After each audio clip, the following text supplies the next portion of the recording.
Cholera is back in Haiti with a vengeance. In February, the country was finally declared free of an epidemic that has wreaked havoc since 2010, when it was accidentally introduced by the UN.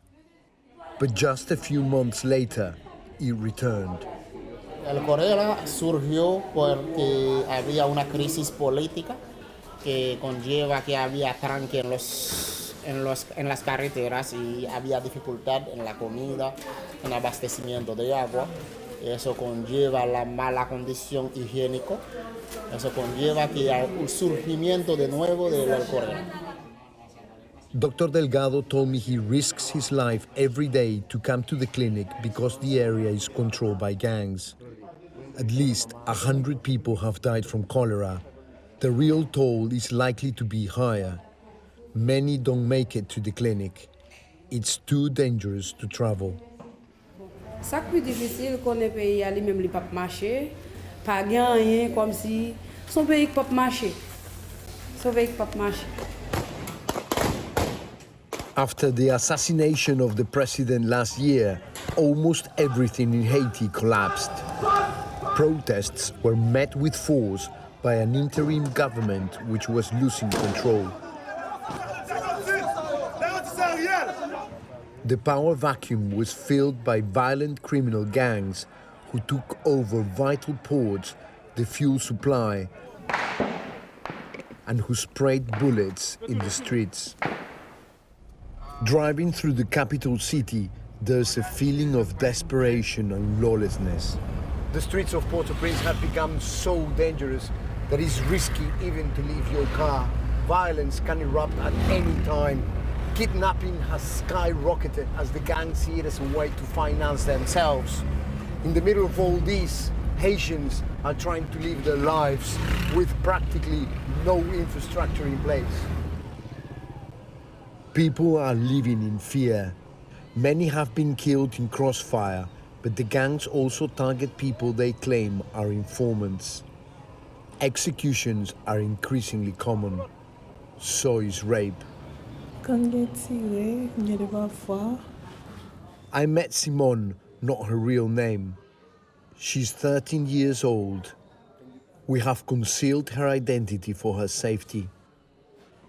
Yo entre on paquet bandi entre la caille moi, yo violé, yo dit papa a fait enquête pour la police.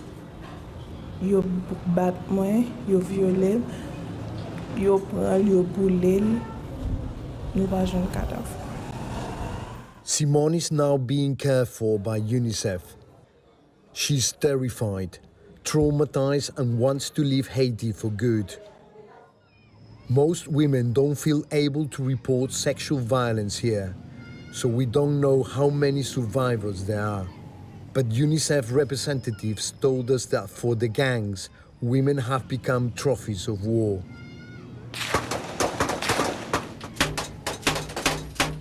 The Haitian police cannot regain control. Up to 20 heavily armed factions are fighting over territory in Port-au-Prince. So the Prime Minister has called for international help. The US is pushing hard for a multi-country fighting force. But Haiti's long history of disastrous foreign interventions means this is not a popular idea here or abroad. Near the airport, aid agencies are struggling to address a massive food crisis. Gangs control the area around the ports and all roads out of the capital. Access has been an issue for months. It's not new. The capital is being blocked by different gang and armed groups. Access out of the capital is completely blocked by road. Several aid convoys have been hijacked, so the safest way to get food out is by air. According to the UN, 4.7 million people are facing acute hunger. The crisis is classed as catastrophic in some areas. Tens of thousands are fleeing to the only land border with the Dominican Republic. But the Dominican authorities have clamped down in recent months, returning nearly 45,000 Haitians since July. Among them, hundreds of unaccompanied children. At a nearby shelter, I meet a group of teenage boys. They have been deported from the Dominican Republic, but don't feel safe enough to go home. Is he afraid of the gangs? Oui. Yes. Why?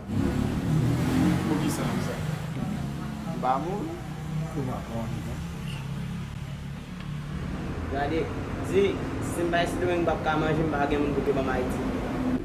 Fem pe gang le nou kote nou ya takou bay n'achete pou nou manger le takou ya fait grève. A vin fè nou pa k'achete bay pou nou manger, a bay yo a vin monter piché. A vin fè la vin passer plus gang ou parce que gang nou pa gen moyen. Gang nou pa gen moyen yo nou pa l'école, le fini le. E vi achete gade pou nou vise encore. Haiti is no stranger to political instability and humanitarian crisis. Over many years, a combination of bad luck and bad actors has made life appalling for people here. But even by those standards, the country is now in a terrible state.